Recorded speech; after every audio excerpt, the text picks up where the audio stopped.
ертегісі Қызыл сиыр. Бұрын заманда бір қарт пен құртқа яшапты. Олардың 4 ұлы болыпты. Құртқа өледі, қарт та өлік заманында ұлларын шақырып өсиетін айтады. Ал балаларым, мен өлетірмін. Сізге өсиетімді айтқым келеді. Сондай ашлық заман болар, халық азық ізілеп, түрлі ияққа кетерлер. Сіз сөйлегі заманнан алып, аслықты артқа таслай барыңыз. Аслығыңыз етпей ізлеп шығияқ болсаңыз, күн батарға да, күн туарға да, керуге де барыңыз. Тек құбылаға бармаңыз. Сол сөздерді айтып, қарт өледі. Күнлер кетеді, yıllar ұзады, ашлық болады. Яслар атасының өсиетін толтырмағанлар, аслықты артқа таслай бармағанлар. Ашлық болып, емеге затлары болмағанда, олар азық ізлеп, yolға шығадылар. Ең үлкен қардашы: Атамыз құбылаға бармаңыз деп айтқан еді. Халықта онда бармайды. Белкі онда оңаслық болып отырар. Ер сонда баряқ, дейді. 4 қардаш құбыла түсіп кетеділер. Бара-бара олар піскен тарыға yolғадылар. Яслар сүйініп, тарыды қуырып еділер.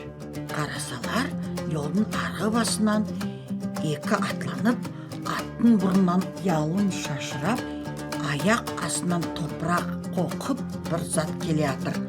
Юқ еткенде қарасалар, бұл Yılmaz екен.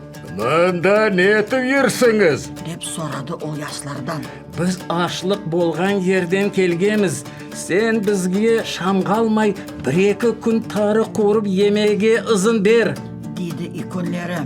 Ашы, сіз сондай азық ізлейтан болсаңыз, мен сізге ызын берейім, дейді Yılmaz. Өзі ойланады. Тары еп біраз семірсінер, мен олардың өзлерін ермен. Деп 4 қардаш сүйініп, тары қуырып, еп қаладылар. Екінші күн қарасалар, бір атлы, 2 атлы болып келе атыр. Ең кішкелері қардашларына: Ені Yılmaz пішесімен келе атыр, бізді ашияқ боладылар, дейді. Сонда иконы: Жоқ, тек түнегін мұна тақыл аслықты инанып қалдырған әдем бізге тимес, дейді. Атлылар етіп келе атқан заманда кішкелері түлкідің ініне шауып барып кіреді. 2 атлы етіп келген заманда иконлерінің жүрегі ярылып өледі. Yılmaz'ın пішесі өлгенді ашайды. Соң екіншісін тірлей жұтады, үшіншісін Yılmaz өзі ашайды. 4-шісін ізлейділер, амма таппай кетеділер. Кішкей қардашы іннен шығып қарайды, қардашлары жоқ. Елай артына қайтып кетеді. Yolda бір ауылға келеді. Еткен заманда сол ауылдың шетінде бір қарт яшайды екен. Ол бұл ясты көріп, кім қайдан келе атқанын сорап, өксіз ялғыз екенін біліп, мұны өзінде қалдыраяқ болады. Менде қал, мен қартайғаман, аңа өзім бара алмаймын. Мен үйде қазан асарман, сен аңа барарсың, дейді. Яс разы болады. Екінші күн яс аңа барып, 3 аң атып әкеледі. Қарт сейірсініп: Мен неше ел барсам да, ондай аң әкелгенім жоқпан, дейді қарт.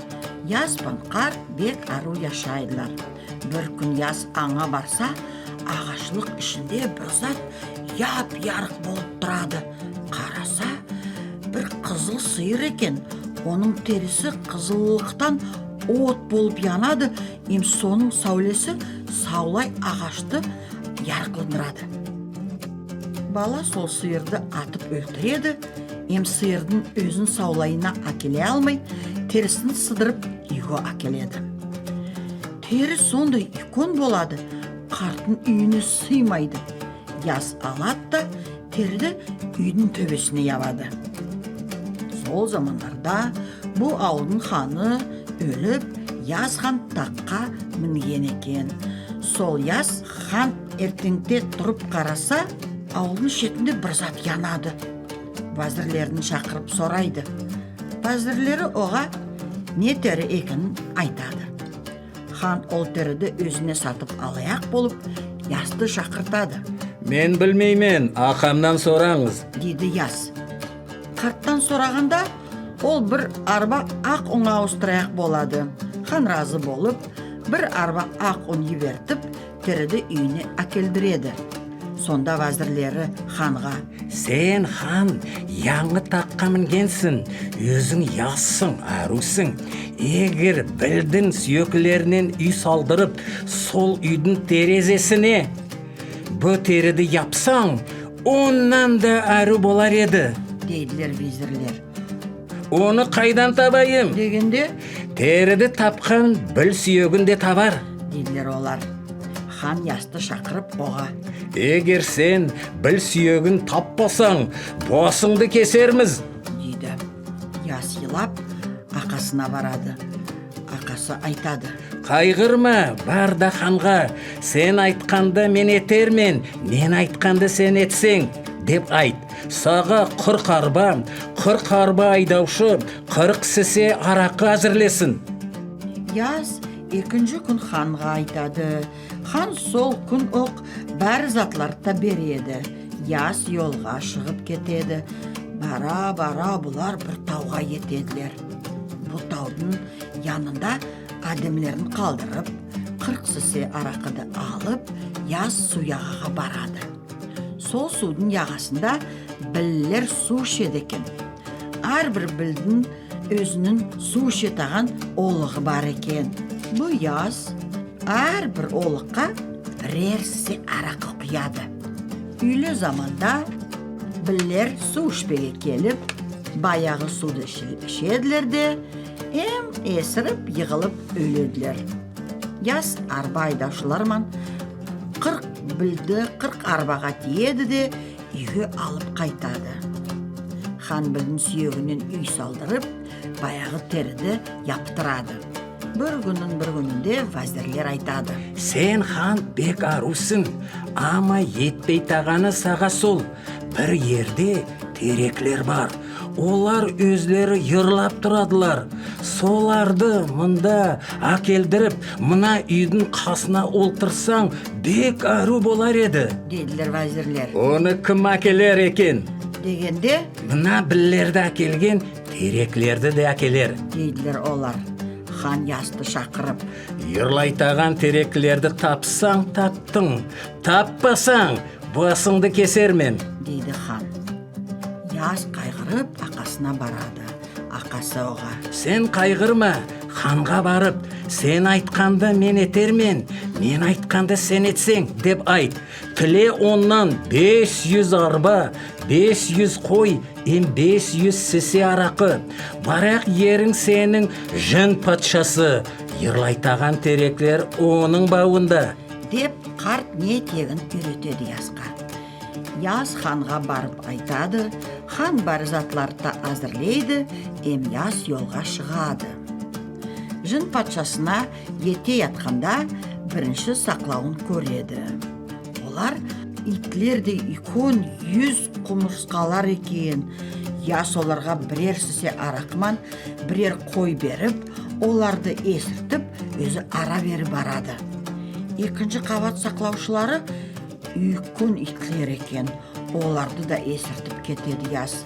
Үшінші, 4-ші қабат сақлаушылар адамлер, оларды да есіртеді. Сон жын патшасының үйіне кіріп: менің атам өле атқанда өсиет етіп айтқан еді, сізге 100 қойман 100 сесе арақа әкетіп бер деп, деді Яз.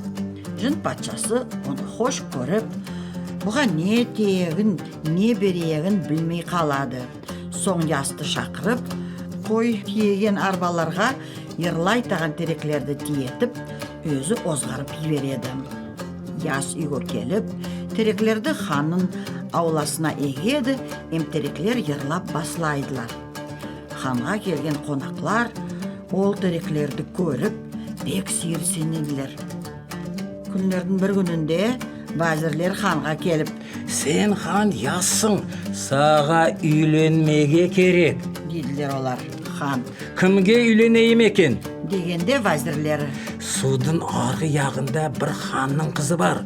Сол қыз туғаннан бері күннің көзін көрген жоқ. Ені сол қызға сен үйленсең, бек ару болар еді.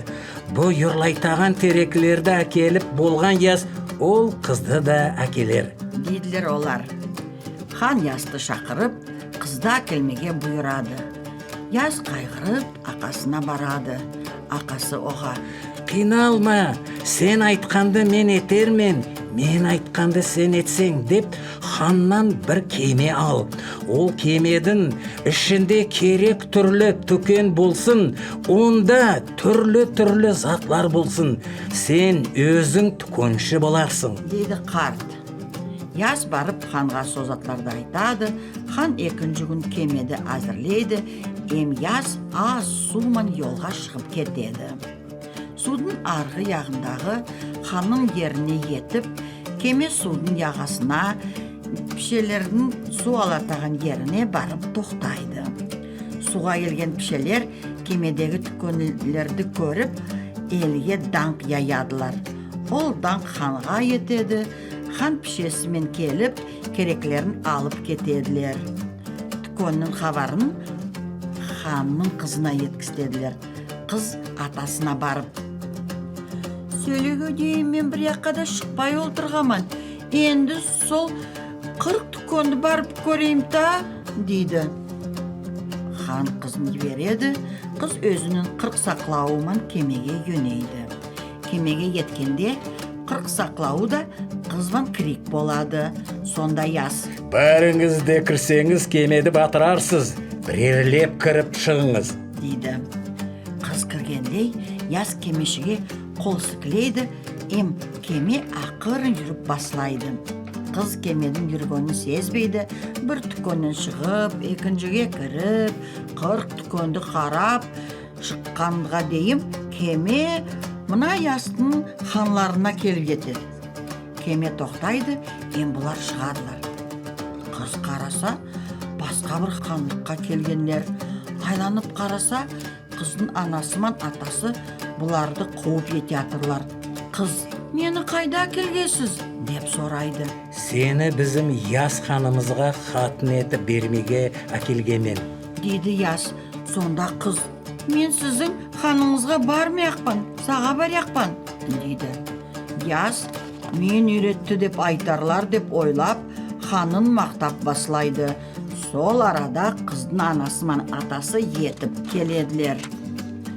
Біздің қызымызда қашқан кім деп сұрағанда, ясты көрсетеділер. Ақасы, Кім үшін ақашқасыз біздің қызымызды? деп сұрайды. Яс ханлары үшін ақашқанын айтады.